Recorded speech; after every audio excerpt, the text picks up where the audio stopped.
This is me, Tamara Marnell, Systems Program Manager of the Orbis Cascade Alliance, and Chelsea Riddle from Central Washington University. So I will do the first part and then I'll hand it over to Chelsea. First, what is prompting? We had the definition in the introductory section by Chase.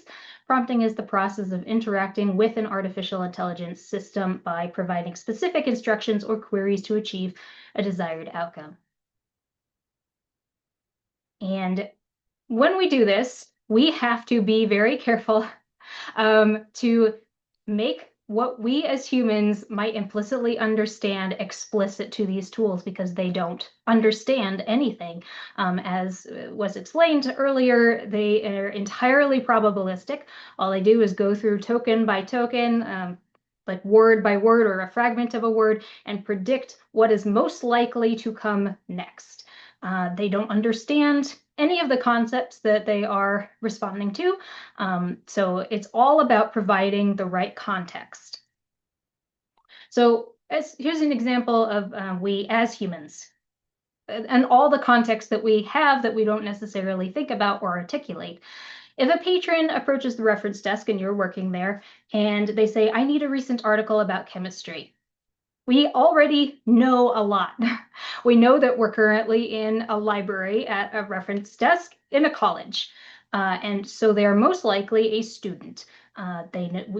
Because they're a student, they're most likely working on a class assignment. We know that those assignments require certain reputable academic sources, and that the patron probably wants a resource from one of the library's databases or print periodicals, or hoping to get the full text of something online because they came to the library to get it.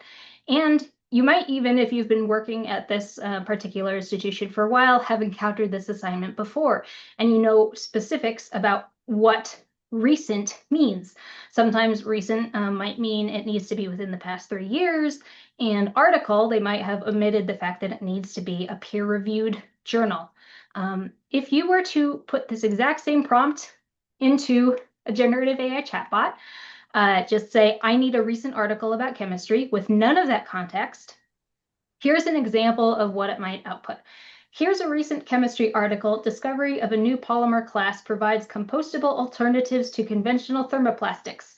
From phys.org, published April 20, 2026.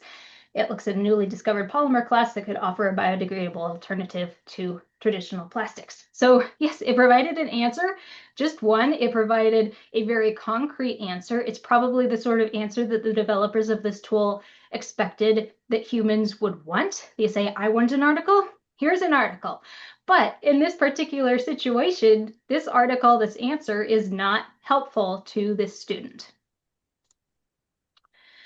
So here's another analogy. If you grew up in the 90s or early 2000s, like I did, there was a very popular assignment in language arts in elementary school to write instructions to teach an extraterrestrial alien how to make a peanut butter sandwich. And a lot of students, having read recipes maybe by that age, would probably write something familiar like, number 1, spread peanut butter on a piece of bread. And number 2, put a second piece of bread on top.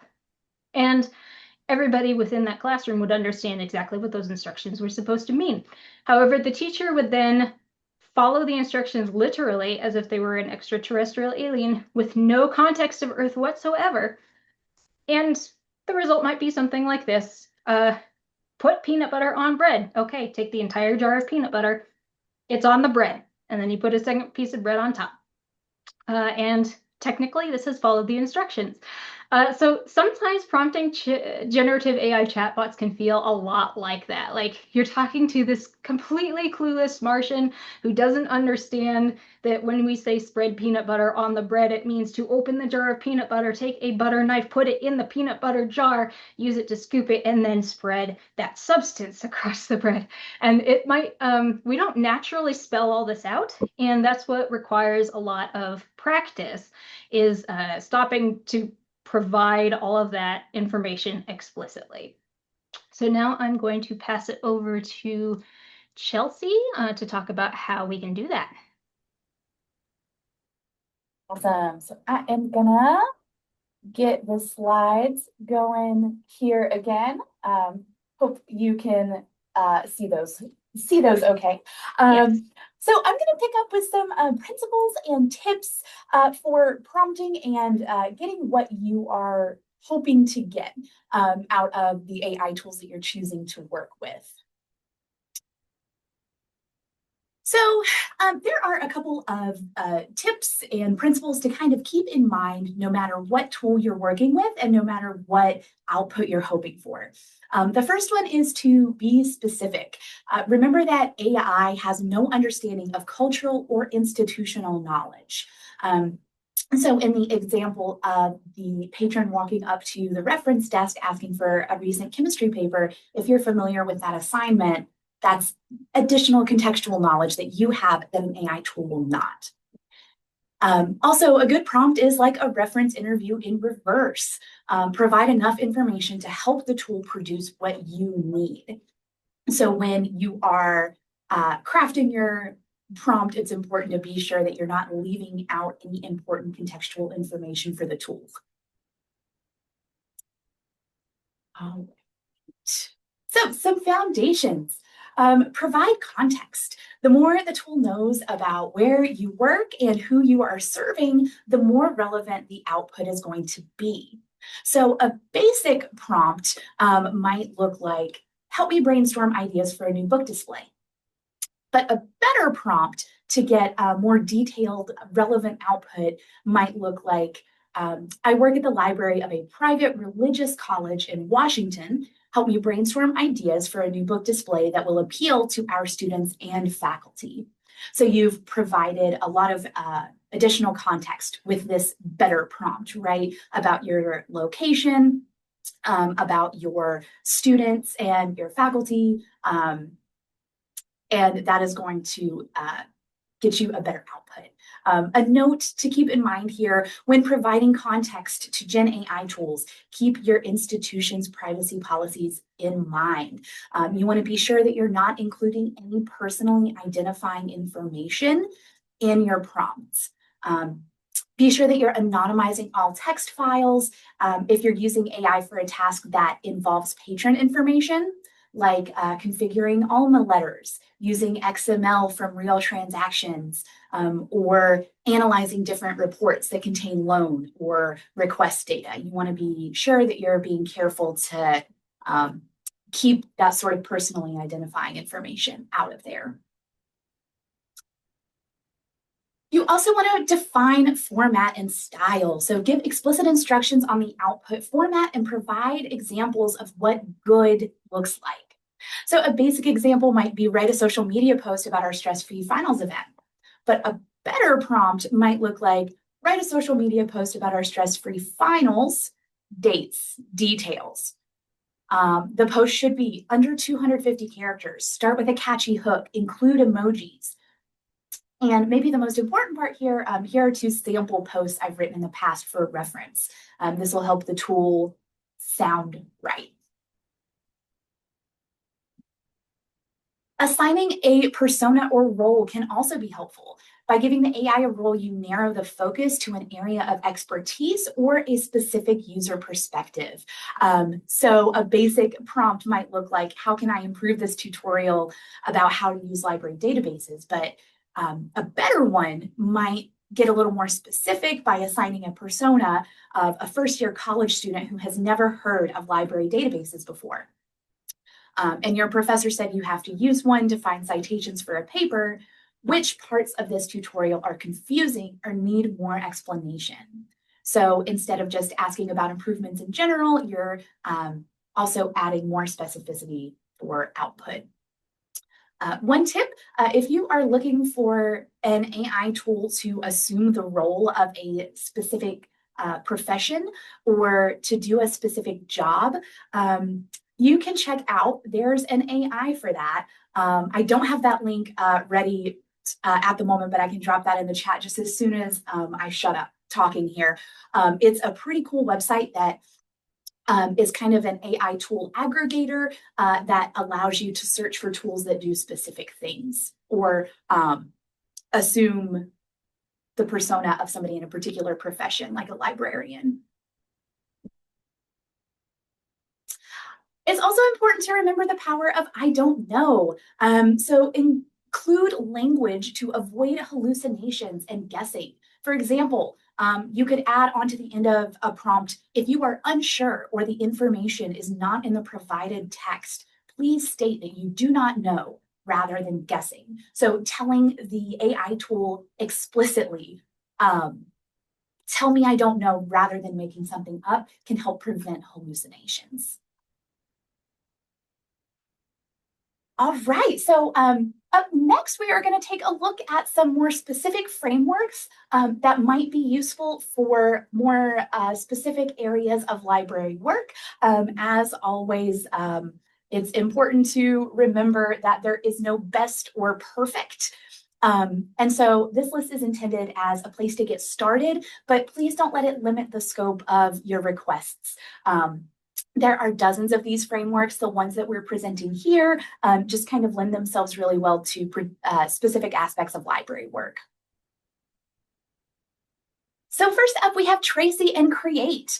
Tracy stands for Task, Role, Audience, Create, and Intent. And this one is really good for use with outreach initiatives or marketing because of the focus on the audience. So things like newsletters, social media posts, the particular components of the Tracy prompt, including each of those individual aspects will help get you better newsletter, social media post output. Create stands for character, request, examples, adjustments, type of output, and extras. So this one can be really good for use with instruction or libguides or anywhere where you'd like to provide clear expectations. So use the example to show the AI tool what you want the output to look like. Like in the previous example where we shared a previous social media post when we were asking it to help us generate a social media post. Those examples can go a long way toward improving output and helping it sound appropriate.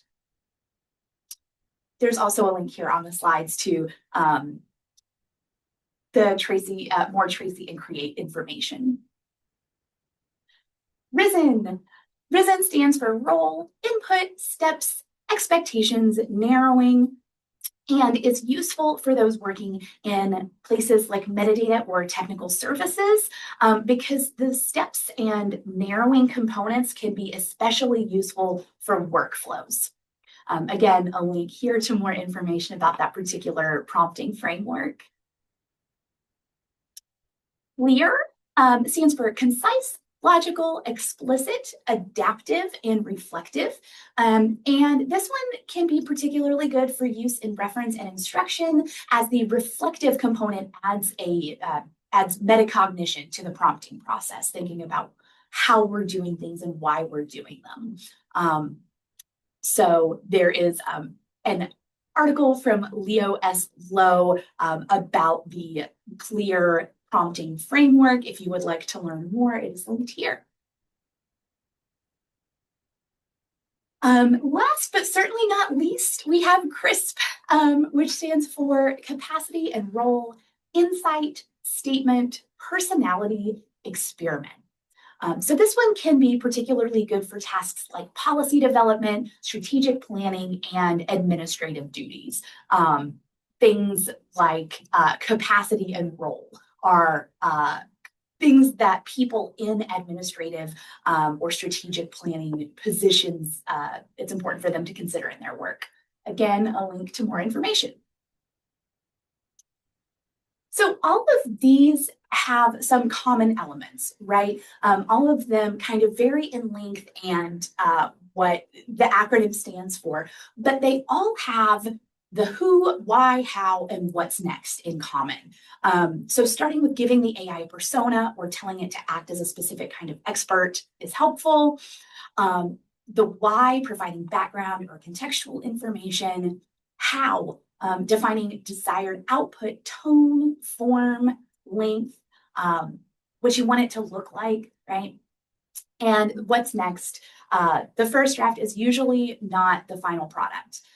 Iteration is sometimes necessary for optimal output, and that is okay. Back when AI was a little bit newer, it was really recommended to iterate when you were working with AI tools, get an output and then edit that output. And while that's not quite as recommended anymore, it still might be necessary or helpful when you are using AI tools for your work. Okay, and I am going to hand it back over to Tamara for some troubleshooting.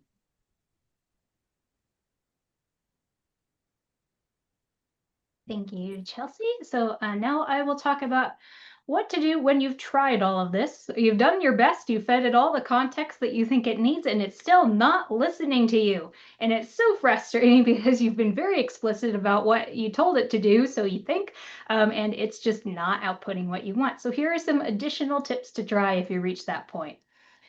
You can try taking that initial output and iterating by asking it to adjust it to be more or less of something. For example, rewrite this to be more succinct or more casual. This is too formal, or the opposite, more professional. This is way too casual.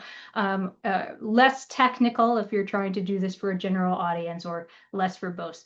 And you might get, if you are experimenting with different tools, sometimes tools seem to be really verbose, and sometimes they seem to just output way too little. So you might have to be explicit because it depends on the personality of the tool and how the developers want their general prompts to behave. One of the examples that Chelsea said before was if you do not know the answer, just say you don't know it. But you might have to tell it that explicitly after you have tried a variation of a prompt and it's still giving you hallucinations. I have an example of trying to find whether the contents of an email contains a job posting or not. And sometimes when I was trying to do that prompt, it would make something up. It would say that this was a job posting, make up the company, all of that. And so I had to say, return nothing if it does not actually exist. Another technique you can use is chain of thought. To ask it how it arrived at that answer. Sometimes this is built into the tool itself. Some tools have a steps that you can open up, and it will say like the 2 or 3 steps that it actually took to process that prompt. But you can prompt it directly by saying something like, let's think step by step, or what did you do to get this answer? What sources did you use to arrive at this answer? And another technique you can use is breaking up complex tasks. If it is not able to handle something that maybe our brains would think of as one step, but a robot needs to do it in multiple steps, you might have to break up those steps into multiple prompts, or within one prompt say, first do this, then do this, then do that. So for example, instead of just saying, write a newsletter article in the style of previous issues covering these points that I want, you might have to first feed it some links to previous newsletters and say, summarize these example articles, and then next say, now generate a new article following the same style, so that it can actually look at those articles and not just skip straight to generating a new one. Or asking, can you find a meeting time when my committee members are available, which is actually a pretty complex task that we might not think of all the individual steps we have to take, but you might have to tell the bot, first calculate how many potential meeting times match yes or maybe, then select a time, and then compare how many yeses versus maybes and try to get the most yeses. So you might have to start thinking like a programmer a little bit. And finally, you can try flipping the script. If the prompts that you are coming up with are just not getting the output that you want, try asking the tool itself to generate the prompt. Well, first, sorry, I skipped ahead to the next one. You might have to ask it to ask you questions so that it can develop exactly what it needs. So for example, I want you to draft a collection development policy. Before you start, ask me 5 questions about my institution's goals and budget so you can make the draft more accurate instead of just skipping to, like in the initial example, I want an article, here's an article. Instead, you might have to say it, please ask me what type of article, what type of publication, what is the context, what is the use for this article, that sort of thing. And now finally, the meta prompting, which I accidentally skipped to. This is when you ask it to generate the prompt for you, not just ask you questions, but like ask it what words it's looking for. For example, I want to do a specific task. Using the Tracy framework, write a prompt that I can use to get the best possible results. Or here's a prompt for drafting a sensitive copyright policy. Identify 3 ways this prompt might lead to a hallucination or an error and suggest revisions. Or you can ask it straight up, what is it, like feed it an image. If you try to feed it an image and then say generate a different image in this style and it's not working because it doesn't have, often these tools are feeding that prompt to a different image generator and it's not using the right words to describe this. So first you might ask it, what is a detailed reusable prompt I could use to generate new images in the same style as the one attached? And then it will possibly put out a more detailed text that is describing in detail what the features of this image are. Soft lines, soft lighting, or bright colors.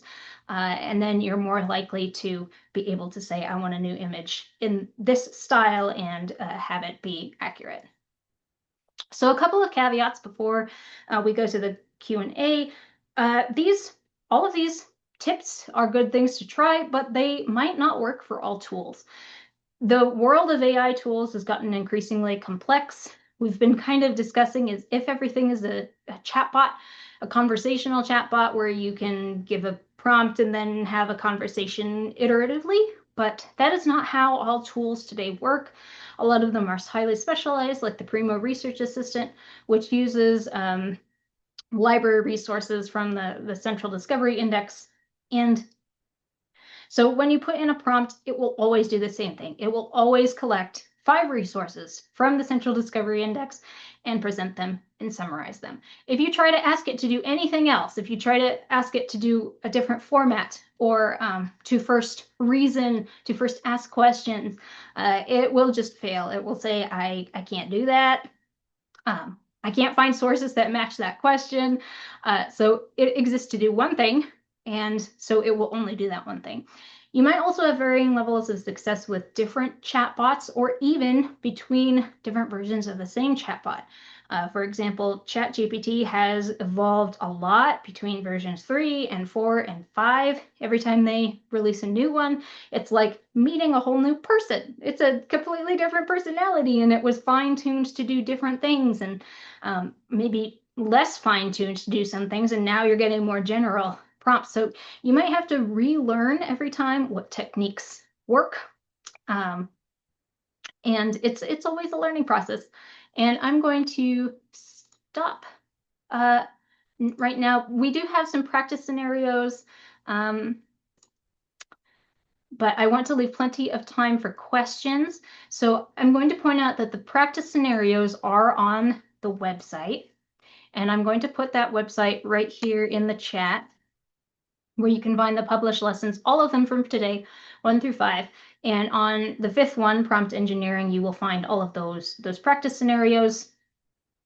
With some of them have sample data, sample anonymized data that you can use that's safe to paste in to chats without compromising any patron data, for example. And that also contains resources for further reading, but we are running a little over on time, so I want to leave plenty of time for questions, and you can look at those links on the site.